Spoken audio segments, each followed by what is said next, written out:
Hello and welcome to Best Replays of the Week.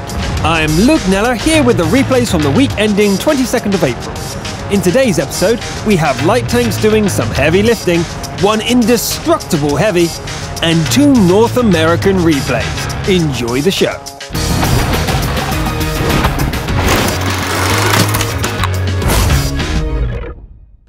Today we'll start with a rare North American Magpie flying into battle in their E75. This standard battle on mines looks pretty even as practically everybody is tier 9. Magpie joins the push for the central hill. He puts a shell into the enemy heavy and his next shot brings the team's first kill. There goes the enemy's only tier 10. Things are well in hand here, but the eastern side could use some support. Magpie heads that way with a pair of teammates. And not a moment too soon. The IS-8 is dead, and the flank is wide open. Here they come. Magpie's first shot goes wide, but it does make the enemy stop and seek cover. What follows is a perfect display of positioning and angling.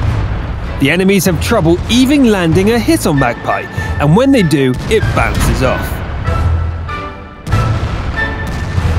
And in the end, he has taken no damage, and the enemy force lies in smoking ruins. Another bounce. Magpie's own shot doesn't pen either, and he goes for a round. He takes a little damage, but it goes much worse for the other guy. Since he's already stopped, it's a good time to take out that T-30. Done! Looks like the WZ from the first clash is still alive. Well, not anymore. That leaves just the T-28 prototype. The E75 isn't fast enough to get there first, but it's the last shot that counts. The ally in the Lorraine should check his aim before pulling the trigger.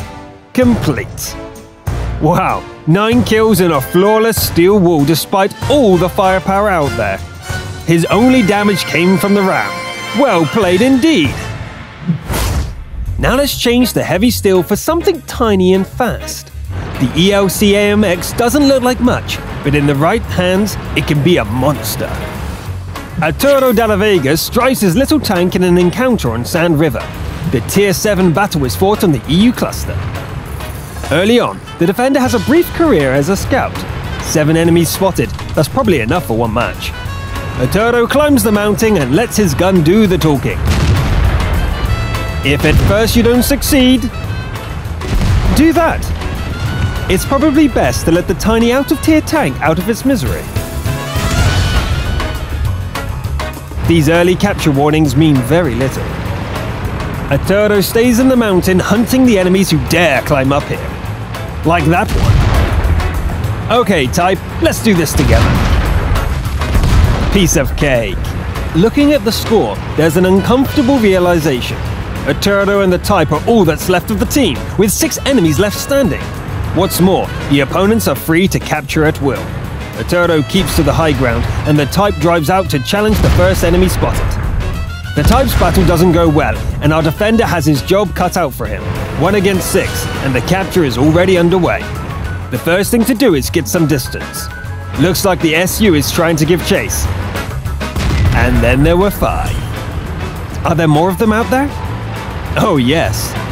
3 more it looks like. Only 2 cappers means there's enough time to deal with these guys first. Dodge! Arturo pounces on the KV before it can reload. The strange thing is that the enemies have stopped their capture from 60%. The next one should be somewhere here. Beautiful. 3 left. The capture is back on.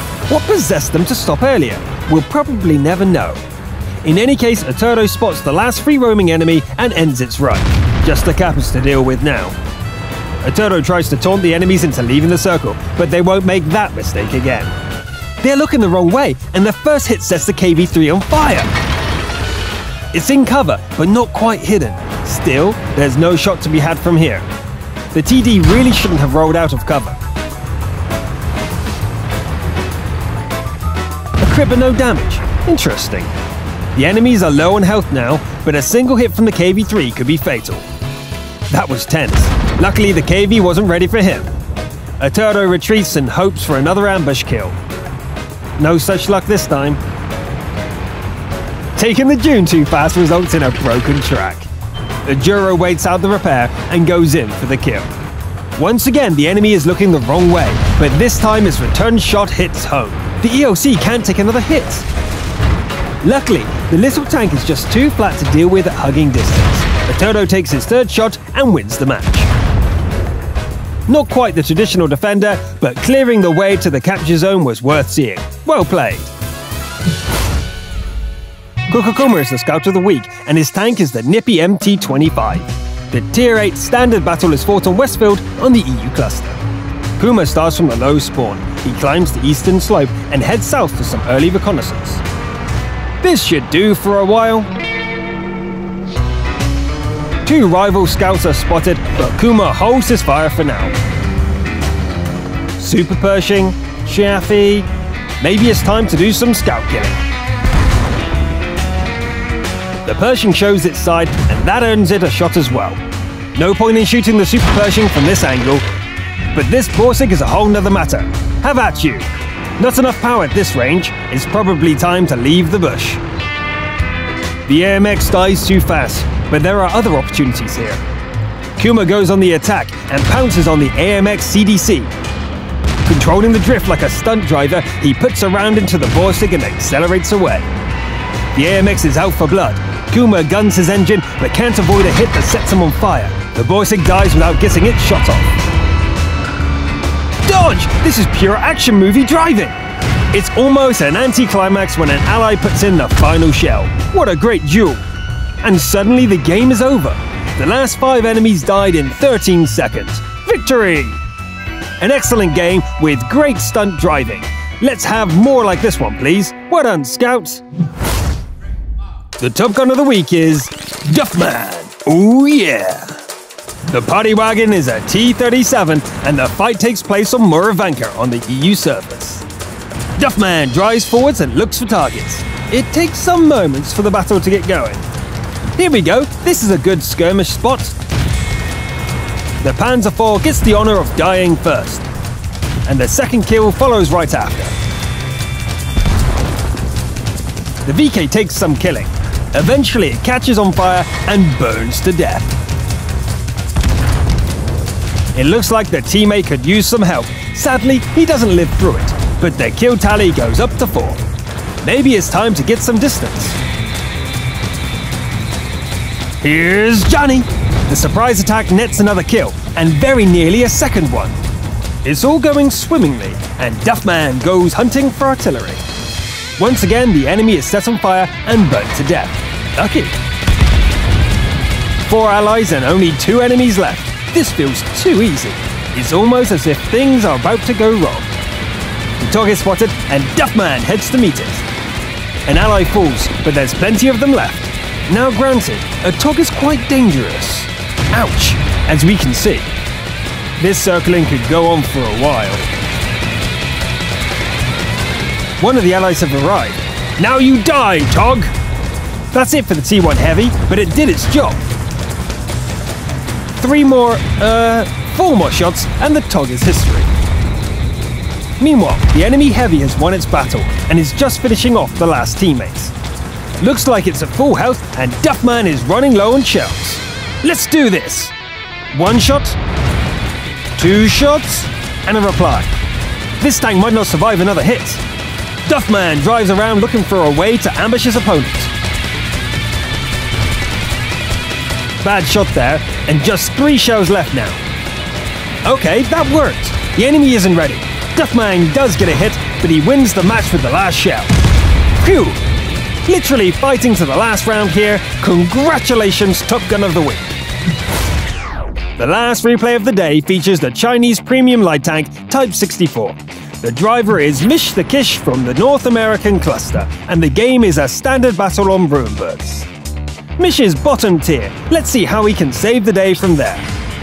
He heads south, putting the vehicle's impressive speed to good use. The first encounter is a rival scout who receives a couple of whacks.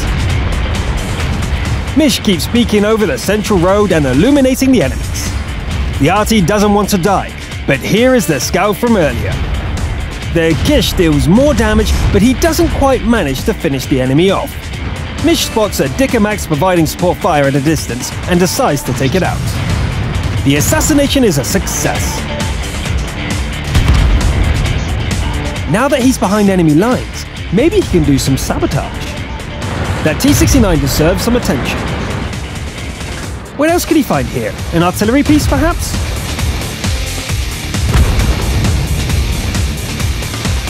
Yikes! It seems that the Hummel is a little upset with him. Your time is up, T-69. Death comes for you. The Kish goes looking for the Hummel, but runs into a Tiger instead. It's a dangerous foe, and the Hummel does its worst as well. It's all the same in the end, another dead enemy. Mish races back to the base to save the day. His gun struggles with the heavy armor though, and there isn't much room to maneuver. Finally, a shell punches through. Mish keeps up the harassment, and the Borsig blows up the AT with a lucky hit. Mish cuts the track of the KV-4 and blows up a moment later. Beautiful. 30 hit points left, but all that remains is hunting down that pesky Hummel. And here it is. Mish fires on the move, and the enemy turns to scrap with a single round left to spare. Victory! Excellent play, and with a low-tier premium tank at that. A perfect fit for the Crucial Contribution Award. Congratulations! And that's all for today. Sorry the last episode took so long, illnesses and all that. I will record the next one faster, I promise. Well, try anyway.